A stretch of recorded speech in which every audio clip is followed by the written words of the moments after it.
ಯಾವ ಕಾರಣಕ್ಕೂ B J P ಮತ್ತು ಜೆ ಡಿ ಎಸ್ನವರ ಕುತಂತ್ರದ ರಾಜಕಾರಣಕ್ಕೆ ನಿಮ್ಮ ಮಕ್ಕಳು ಬಲಿ ಆಗದೇ ಇರೋ ರೀತಿಯಲ್ಲಿ ನೋಡ್ಕೊಳ್ಳುವಂಥ ಜವಾಬ್ದಾರಿ ಈ ರಾಜ್ಯದ ತಂದೆ ತಾಯಿಗಳಿಗೆ ಸೇರಿರುವಂಥದ್ದು.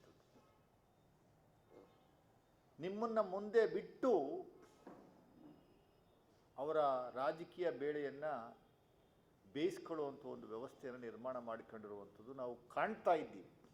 ಕರಾವಳಿ ಭಾಗದಲ್ಲಿ ಇಡೀ ಕರಾವಳಿ ಪ್ರದೇಶವನ್ನು 5-6 ಜಿಲ್ಲೆಗಳನ್ನು ಸಂಪೂರ್ಣವಾಗಿ ನಾಶ ಮಾಡಿದ್ದಂಥ ಕೀರ್ತಿ ಬಿ ಜೆ ಪಿಯವರು ಸೇರಿತು.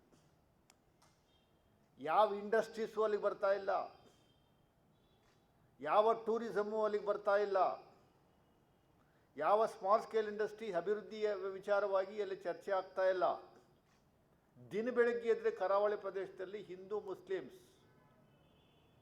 ಗಲಾಟೆಗಳು ನಡೀತಾ ಇರುವಂಥದ್ದು ನಾವು ಕಾಣ್ತಾ ಇದ್ದೀವಿ. ಅದೇ ಪ್ರಯೋಗವನ್ನು ಹಳೆ ಮೈಸೂರು ಭಾಗದಲ್ಲಿ ಮಾಡುವಂಥದ್ದಕ್ಕೆ ಒಂದು ಸತತ ಪ್ರಯತ್ನವನ್ನು ಬಿ ಜೆ ಪಿಯವರು ಮತ್ತು ಇತ್ತೀಚಿನ ದಿನಗಳಲ್ಲಿ ಜೆ ಡಿ ಎಸ್ನವರು ಸೇರ್ಕೊಂಡಿರುವಂಥದ್ದು ನಾಚಿಕೆಗೇಡಿನ ಸಂಗತಿ.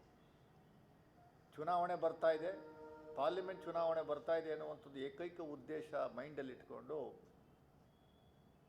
ಧ್ವಜ, ಯಾವ ಧ್ವಜ ಸ್ವಾಮಿ? ರಾಷ್ಟ್ರೀಯ ಧ್ವಜಕ್ಕೋಸ್ಕರ ಹೋರಾಟ ಮಾಡ್ತಾ ಇದ್ದೀರಾ ನೀವು?